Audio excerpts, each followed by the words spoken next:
singkat. Ya, Bapak Ibu, kita ada dalam program Q&A menjawab pertanyaan, dan berikut ini pertanyaan yang saya akan bacakan. Selamat pagi Pak, saya mau sharing tentang pernikahan saya yang baru 2 bulan. Baru 2 bulan. Jadi begini Pak, sebelum menikah dia sudah suka selingkuh sama istri orang. Terakhir di mana sudah hari H menikah. 2 bulan setelah menikah, saya 2 bulan sebelum menikah, saya debat hebat sama dia. Hati saya benar-benar nggak karuan. Karena ketahuan lagi sama istri orang lagi. Saya diteror terus sekarang ini, kecewa, dibilang sudah biasa. Nah, sekarang ini saya pada saat ini saya juga dekat pada waktu itu sebenarnya sebelum menikah, saya sebenarnya dekat sama seorang laki-laki yang mau serius, tapi saya malah milih suami yang sekarang, yang selingkuhan itu. Dan lucunya suami saya simpen HP satu lagi, kadang nggak sengaja saya lihat ada WA dari perempuan, selingkuh lagi. Tapi lama-lama kok saya jadi kayak biasa lihat seperti ini. Jujur Pak, saya juga masih suka sama mantan saya. Ada rasa sayang, hanya saya tidak pernah komunikasi. Karena saya nggak mau jatuh dalam dosa. Tapi saya mikir sekarang, mosok menikah seperti ini. Baru 2 bulan. Oke, silakan Pak Aryono. Ini ya unbelievable. Saya kepada ibu ini atau istri yang baru menikah 2 bulan, tapi sudah menjalani kehidupan yang berat ini. Ya, saya prihatin. Ya, kasihan ibu. Nah, tapi yang perlu saya ingin ketahui lebih jauh, kenapa ibu sudah tahu suami ini suka selingkuh bahkan sebelum menikah kan? Iya, betul. Bahkan menjelang pernikahan pun masih selingkuh seperti itu. Nah, apa yang membuat ibu begitu tanda petik cinta kepada pria ini? Ya, ini sudah pilihan yang tidak bisa diotak-atik lagi karena ibu sudah terlanjur cinta, terlanjur senang, meskipun suami karakternya begitu, sudah tahu tidak setia dengan pasangan, tapi itu ibu tetap menerima dan jalani. Nah, sekarang sudah menjadi suami ibu, meskipun baru 2 bulan. Ya, ini kembali kepada pergumulan ibu, ya. Kalau sedapat mungkin ajaklah suami berbincang-bincang, ya, bahwa dia untuk mengenal kebenaran. Dalam hal ini kalau ibu orang yang sungguh-sungguh cinta Tuhan, ya ajak suami berdialog. Ya, jangan istilahnya menghakimi, ya. Karena kalau penghakiman itu tidak akan menyelesaikan masalah, tapi ajak bicara dari hati ke hati. Ya. Mungkin sekali berkata yang, Mas, atau apakah atau siapalah. Kita ini sudah suami istri, ya. Seyogianya mari kita pupuk pernikahan ini menjadi pernikahan yang kuat, menjadi rumah tangga yang bahagia. Ya, kamu adalah suamiku dan aku ini istrimu, dan saya tidak ingin ada pihak ketiga, ada wanita lain apalagi yang ada di rumah ini. Ya, karena kita sudah berkomitmen seperti itu. Tapi kalau ini tidak bisa menyembuhkan, memulihkan suami, ya, ibu bertahan. Ya, saya percaya sejelek, sebrengsek apapun pria yang menjadi suami, tapi kalau si istri ini dengan kelembutannya, dengan kasihnya, dengan imannya, dengan doanya, ya, dengan kesabarannya, hati suami pasti bisa dimenangkan kembali. Suami pasti akan bisa sungguh-sungguh mengasihi dan mencintai istri yang sah itu. Jadi Bu, saya terus terang memang agak prihatin benar melihat kondisi ini. Karena sekali lagi sebelum menikah Ibu sudah melihat calon suami seperti itu, tapi Ibu bisa menerima. Dan sekarang sudah menikah, ya itu sudah risiko. Kalau andai kata sebelum menikah tahu itu kan sebetulnya Ibu masih bebas untuk lanjut atau berhenti, ya kan? Tapi Ibu memilih lanjut. Dan sekarang keputusan sudah dibuat seperti itu, dan pernikahan berjalan tadi masih 2 bulan ya Pak Jarot. Baru 2 bulan. Baru 2 bulan ini kan masih istilah pengantin baru. Ya, ibu harus pertahankan dulu. Jangan sudah saya nyerah. Nah, karena itu kan keputusan ibu sendiri sebenarnya kan. Kalau kemarin-kemarin 3 bulan yang lalu kan sebelum menikah, ibu tidak jadi kan tidak ada persoalan. Kecuali pernikahan itu sudah berjalan 2 tahun, 20 tahun. Nah, ini kan baru 2 bulan. Masa 2 bulan lalu selesai? Ya, saya tidak tahu juga Pak Jarot apakah pernikahannya dalam Tuhan dan diberkati. Seperti itu kan. Karena kalau memang pernikahan ibu dan suami diberkati, ya kita kembali kepada janji atau ikrar atau komitmen pernikahan. Kan kita sudah berjanji di hadapan Tuhan, di hadapan gembala jemaat, di hadapan saudara, famili ke jemaat, bahwa aku menerimamu sebagai suamiku yang sah satu-satunya di dalam Tuhan, baik dalam suka duka, itu satu. Dalam sehat atau sakit, dalam kaya atau miskin, berkelimpahan, berkekurangan.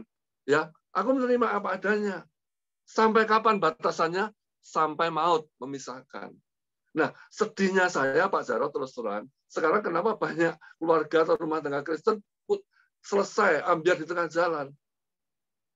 Saya jadi berpikir, apa artinya ikrar janji nikah yang diucapkan di hadapan Tuhan, gembala, sanak famili, jemaat. Kan itu sudah menjadi keputusan kita.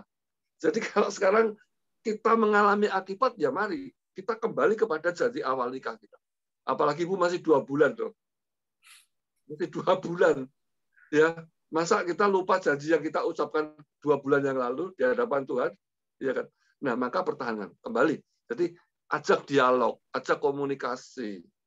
Saya percaya kalau istri ini kembali ke 1 Petrus 3 ayat 1 tadi, ya hati suami bisa dimenangkan kok dengan kelembutan, dengan kasih, dengan ketulusan, dengan ketekunan, kesabaran, iman, dan doa istri itu.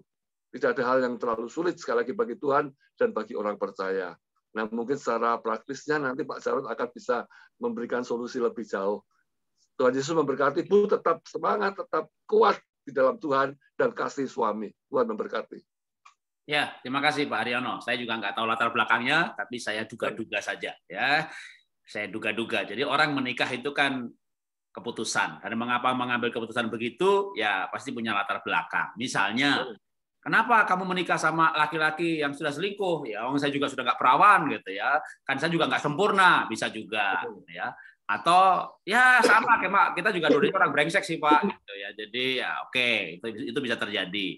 Atau seorang wanita yang masih suci, perawan, belum mendapat setubuh dengan laki-laki, takut akan Tuhan, tapi karena motivasi tertentu, dia pengen menyelamatkan orang itu. Wih, motivasinya mulia sekali. Dia mau selamatkan orang itu. Ada juga yang ya gimana Pak, saya ini dijodohkan, bisa juga. Atau enggak Pak, memang saya tahu dia brengsek Pak, tapi saya yakin bisa rubah dia Pak. Mantap. Ada lagi yang dia brengsek, saya tahu Pak, dia narkoba Pak. Ini kasus yang lain ya, ada yang narkoba, ada yang main perempuan. Tapi saya akan sungguh-sungguh dalam Tuhan. Selain saya bisa rubah dia, juga saya butuh dia Pak. Dia kaya Pak, boleh. Jadi emang menikah itu alasannya banyak sekali. Dan kalau sudah menikah, tidak ada kata terlanjur dan tidak ada kata salah. Dan tidak ada kata tidak sah. Mau menikah di gereja, mau menikah agama lain, secara hukum semua pernikahan di dunia itu sah. Jadi bagi saya misalnya, oh ini nikahnya dulu bukan Kristen, berarti boleh bercerai? Tetap tidak, karena sudah menjadi satu daging. Karena ribuan tahun yang lalu juga nggak ada gereja, nggak ada pemberkatan. Pokoknya diumumkan, dipublis, orang tahu, itu berarti nikah. Memangnya Adam Hawa, atau mungkin nggak usah Adam Hawa dah, pada zaman Abraham. Ya di Pinang itu nggak ada pemberkatan, gerejanya belum ada, suku Lewi belum ada. Jadi sudah satu daging, sudah punya anak, sudah dalam satu keluarga, orang lain mengetahui, deklarasi, itu sudah sah. Walaupun belum catatan sipil, segera urus. Belum pemberkatan, ayo makanya sekarang ikut pemberkatan. Nah saya berharap ini pertanyaan dari WA ini orang yang ikut grup keluarga bahagia, ya bukan WA yang karena lihat Instagram atau yang lain. Saya berdoa lewat grup ini Bapak Ibu terus belajar, ya kalau belum pemberkatan segera diberkati, belum catatan sipil segera catatan sipil.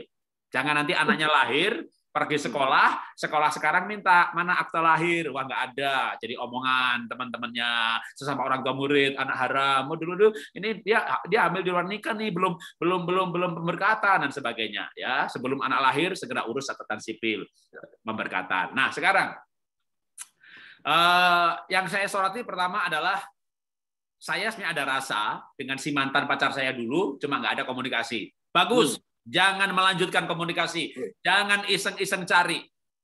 Karena akan tergoda selingkuh balas selingkuh. Memang cuma kamu aja. Kamu fun life, aku juga fun life lah. Kamu happy, aku juga happy. Kita sama-sama happy lah. Jangan.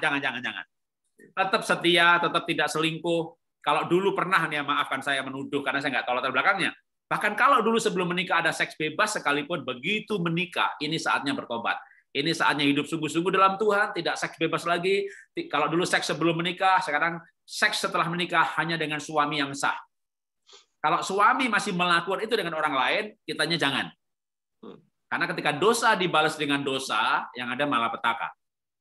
Memang ketika dosa dibalas dengan kudus, yang kudus ini bisa sengsara. Karena dia merasa menjadi korban, nggak bahagia, dia enak, aku nggak enak. Tapi ganti sengsara menjadi mulia.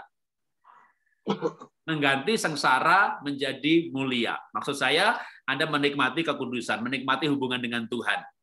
Lalu Anda berusaha memenangkan suami. Kalau suami sebelum menikah masih pacaran, udah selingkuh sana sama sini, sama istri orang lagi gitu kan. Lalu setelah itu berlanjut, ya udah pasti biarpun dia beragama Kristen atau doktor teologi sekalipun, ya dia belum dilahirkan kembali. Ya pasti belum lahir baru, hanya beragama Kristen. Maka yang penting sekarang konsentrasi saya adalah ibu sendiri. Ibu harus lahir baru, dilahirkan kembali. Bukan hanya beragama Kristen. Menerima Yesus sebagai Tuhan dan Juru Selamat pribadi. Undang Tuhan Yesus masuk di hati ibu. Karena tanpa kekuatan, karena begitu kita menerima Yesus sebagai Tuhan dan Juru Selamat pribadi, Efesus 1:13 berkata, kita dimeteraikan dengan Roh Kudus. Meterainya di mana? Di jidat, bukan. Roh Kudus itu di roh kita. Karena ada tertulis, roh itu bersaksi bersama roh kita bahwa kita anak Allah. Oleh roh itu kita berseru, ya Aba, ya Bapa. Berarti roh itu di roh kudus kita. Nah, roh kudus dalam roh kita, hati nurani kita, itulah yang akan bersuara. Kalau kita akan iseng-iseng hubungin si mantan. Iseng-iseng mungkin nggak selingkuh, tapi berkomunikasi. Tapi inilah awal perselingkuhan. Jadi roh kudus akan mengingatkan, kasih alarm. Dan alarm ini jangan berkata, nggak apa-apalah biasa, yang lain juga. Itu memadamkan roh. Maka ibu sungguh-sungguh lahir baru dalam Tuhan, Roh Kudus ada di dalam hati ibu, dia akan mengingatkan firman. Tuhan Yesus berkata, kalau Roh Kudus datang, ia akan mengingatkan firman. Dia akan mengingatkan apa yang pernah kukatakan kepadamu. Nah, kalau sekarang bukan yang kukatakan, yang kita dengar, yang kita baca. Bagian kita membaca, dengar, Roh Kudus mengingatkan. Dia hanya mengingatkan. Maka kita harus membaca. Kita harus dengar. Ya. Nah, tanpa hal itu, kekuatan kita hanya kekuatan manusia. Ada batasnya. Pasti sama dengan kasus-kasus sebelumnya. Capek, nggak kuat. Ya paham saya lah, paham. Pasti namanya capek, nggak kuat. Tapi di luar pemahaman saya soal kekuatan manusia, sebenarnya ada kekuatan ekstra, yaitu kekuatan Tuhan. Tapi ibu ini baru 2 bulan, pasti belum mencapai level seperti yang tadi udah 10 tahun, 15 tahun. Saya udah capek Pak, sudah nggak kuat Pak. Ini kan buat 2 bulan ini kan masih bingung nih. Ngapain ini ya? Saya harus bagaimana gitu ya? Ikut gila kayak dia. Emangnya cuma dia yang bisa gila? Gue juga bisa. Wah, happy life gitu ya. Jangan ya. Ibu menjadi istri ya, yang mungkin kurang ajar, enakan dia dong, gila. Gue setia, dia nggak setia gitu. Bukan enakan dia, enakan saya. Enakan orang setia daripada yang tidak setia. Enakan orang sabar daripada orang marah. Dimarah-marahi terus, kasihan sama yang marah. Nanti kalau jantungnya copot bagaimana, ya kan? Jadi itu korban yang mulia. Ketika dimarahi, mendoakan yang memarahi. Jadi itu saya sering memberikan istilah jadi korban yang mulia. Seperti Tuhan Yesus. Dia disalib, dia dihajar, dia mendoakan yang menghajar. Mana bisa? Nggak bisa, kecuali ada Tuhan Yesus di hati ibu. Jadi ketika saya menjumpai ibu yang mengalami KDRT luar biasa, Bu jadi korban yang mulia. Gimana itu? Mendoakan yang menganiaya. Ya. Nggak bisa, Pak. Ini mah gila, ini nasihat gila ini, Pak. Memang nggak akan bisa. Hanya ada satu cara yang bikin bisa. Kalau dalam hidup bersama, menaruh pikiran dan perasaan Kristus. Hidup bersama itu apa? Berjemaat, boleh. Tapi menurut saya hidup bersama paling panjang itu suami istri menikah. Maka taruh pikiran dan perasaan Kristus. Ketika Tuhan Yesus di dunia ini, dia kasihan dengan orang berdosa. Dia bukan benci loh. Perempuan pelacur dia datangi. Dan sekarang ini suami yang pelacur gitu kan. Suami yang itu mata Yesus tuh belas kasihan. Jadi itu namanya korban yang mulia. Ketika pasangan berbuat dosa, kita kasihan sama orang yang berbuat dosa. Nanti kan dia masuk neraka. Nah, hati yang seperti ini yang akan memenangkan jiwa. Ya. Tuhan memberkati. Oke.